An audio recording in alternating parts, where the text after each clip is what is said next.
Some people build fences to keep others out. I build systems. Smart ones. After 10 years in the military and another decade designing security infrastructure for government buildings, I retired early and bought a house tucked in a sleepy suburban neighborhood. It was a reward to myself. Normalcy, simplicity, quiet mornings. Or so I thought. My home was on the edge of the development, with a tall cedar privacy fence bordering the backyard and a setup of discreet smart cameras hidden throughout the property. Nothing excessive, just enough to detect movement, monitor blind spots, and store encrypted video logs in the cloud. To me, it was overkill for a neighborhood with potlucks and porch flags. But then came Karen. Karen was the self-appointed sheriff of the HOA. She didn't just enforce the rules, she embodied them. Her hair was always aggressively blow-dried. Her walk had purpose. Her clipboard rarely left her hand. She monitored grass height like it was a matter of national security. We first crossed paths when she knocked on my door 3 days after I moved in. "Hello," she said. "I'm Karen, head of compliance. Just letting you know trash cans need to be stored out of sight within 1 hour of pickup." I nodded politely. "Got it. Thanks." That should have been the end, but it wasn't. Karen didn't like that I kept to myself. She didn't like that I didn't attend the HOA socials or comment on the Facebook group. Most of all, she didn't like that my backyard was completely walled off and she couldn't see in. That fence became her obsession. She left notes suggesting I replace the wood with more community-consistent materials. She sent passive-aggressive emails about visibility concerns. Once, she even accused me of violating a sightline rule, despite my fence being approved and pre-existing. I ignored her. That was my mistake. Things escalated slowly.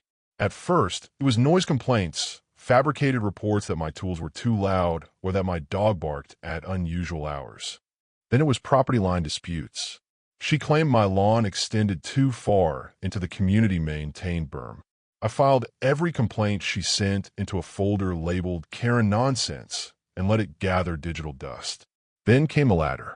It happened on a Monday. I was working inside when my motion detector pinged. A person detected near the west fence. I pulled up the camera feed and blinked in disbelief.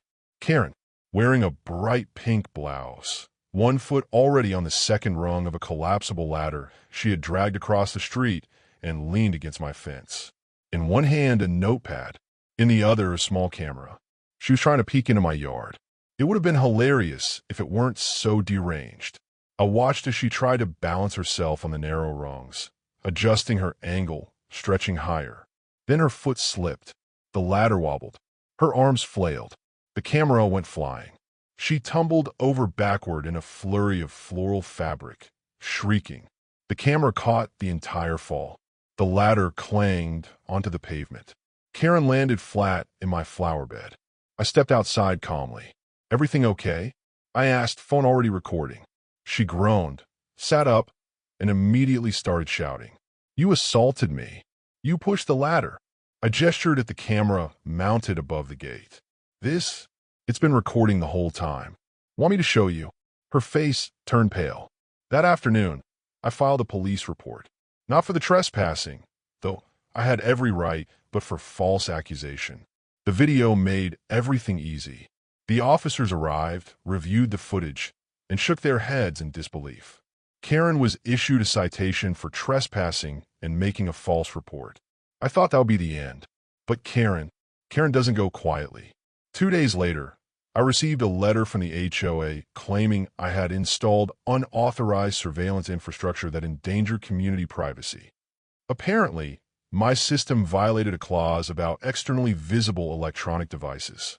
They wanted me to remove it. I laughed, because what Karen didn't know was I designed the entire community security system.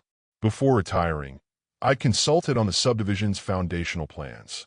I knew the zoning maps, the easements, the camera guidelines, and the bylaws better than she ever would. So I responded with a 12-page report. In it, I detailed how my system met every requirement. Discrete placement, no active audio recording, no footage shared externally, and full homeowner rights under the state's private property code.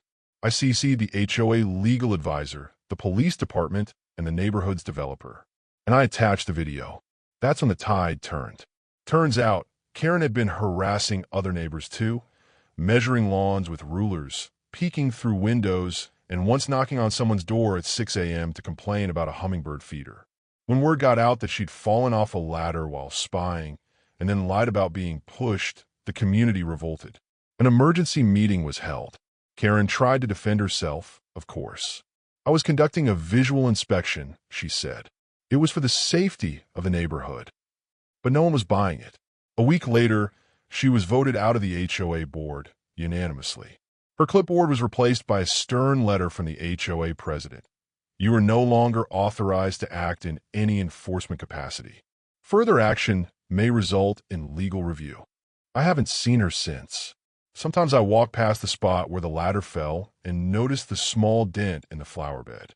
I left it there, a tiny scar like a signature. Now and then, my neighbors wave to me more often. Some even ask for advice on setting up their own cameras. Because the lesson Karen never learned is simple. If you try to climb over someone's boundaries, sooner or later, you'll fall. And some of us have the receipts. In HD, from every angle, stored forever.